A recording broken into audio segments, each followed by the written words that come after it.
તો આ તરફ ભરૂચ નગરપાલિકાના વોર્ડ નંબર 4 માં આવેલા અયોધ્યા નગરમાં ઉભરાતી ગટરોની સમસ્યા સર્જાઈ છે। ગંદા પાણીથી પરેશાન લોકોએ રોગચાળો ફાટી નીકળ્યો હોવાના આક્ષેપ કર્યા છે। સાથે જ ગટરના ગંદા પાણીના કાયમી નિકાલની માંગ કરી છે અને જો સમસ્યાનું સમાધાન નહીં કરવામાં આવે તો ચૂંટણી બહિષ્કારનું શસ્ત્ર પણ ઉગામવાના છે। સ્થાનિકોએ ઉગ્ર સૂત્રોચ્ચાર કરીને વિરોધ દર્શાવી પાલિકાને જગાડવાના પ્રયાસ કર્યા હતા।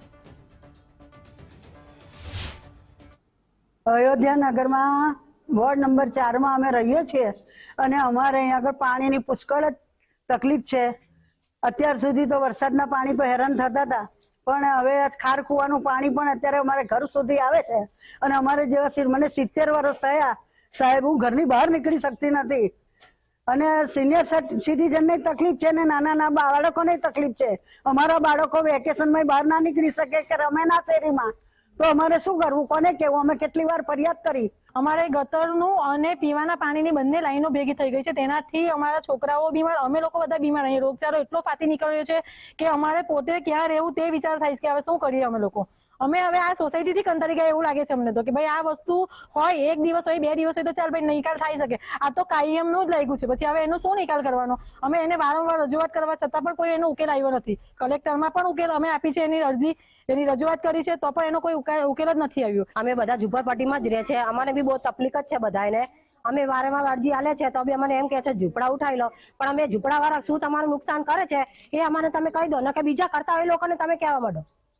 અમે ઝુંપડપટ્ટી વાળા વારંવાર ચોમાસામાં અમે સાફ કરીએ છીએ, બીજો કોઈ સાફ કરવા નહીં આવતું।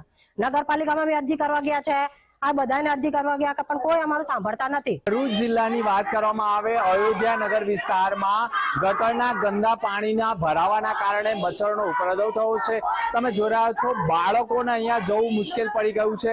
બાળકોએ કિનારેથી પસાર થવાનો વારો આવ્યો છે। ગટરના ગંદા પાણી છે, સાથે જે પીવાના પાણીની પાઇપલાઇન છે તે પણ ખાસ વાત કરીએ તો દુર્ગંધ છે। લોકોમાં ભારે આક્રોશ છે અને આ વખતે કામ નહીં તો વોટ નહીં તેવા સૂત્રોચ્ચાર સાથે વિરોધનો કંટો ઉભો થયો છે। ગંદકીના સામ્રાજ્ય સાથે મચ્છરોના ઉપદ્રવથી લોકોએ ઘરમાં નીકળવું મુશ્કેલ પડી ગયું છે। જે ઉંમર લાયક વ્યક્તિ હોય તેમને પણ બહાર નીકળવું મુશ્કેલ પડી ગયું છે। બાળકોએ ઘર આંગણે નીકળવાનું ભારે પડી ગયું છે। ત્યારે વાત કરવામાં આવે તો ગંદા પાણીના કારણે અહીંયા સમસ્યા ઉભા થઈ છે। ઉનાળાના કારણે વધારે પડતી લોકોને તકલીફ પડતી હોવાનું માનવામાં આવી રહ્યું છે, પરંતુ લોકસભાની ચૂંટણી ટાણે કામ ન થતા હવે ચૂંટણી બહિષ્કારની ચીમકી પણ સ્થાનિક લોકો ઉચ્ચારી રહ્યા છે। માનવામાં આવે છે કે આને ભાજપનું ગઢ માનવામાં આવે છે, પરંતુ ભાજપના ગઢમાં સોસાયટીની જો પરિસ્થિતિનું આવું નિર્માણ થતું હોય તો અન્ય વિસ્તારનું તો શું હોઈ શકે તે પણ પ્રશ્ન અહીંયા ઉભો થઈ ગયો છે। વિરેન્દ્ર પાટીલ સાથે દિનેશ મકવાણા, ગુજરાત ફર્સ્ટ, ભરૂચ।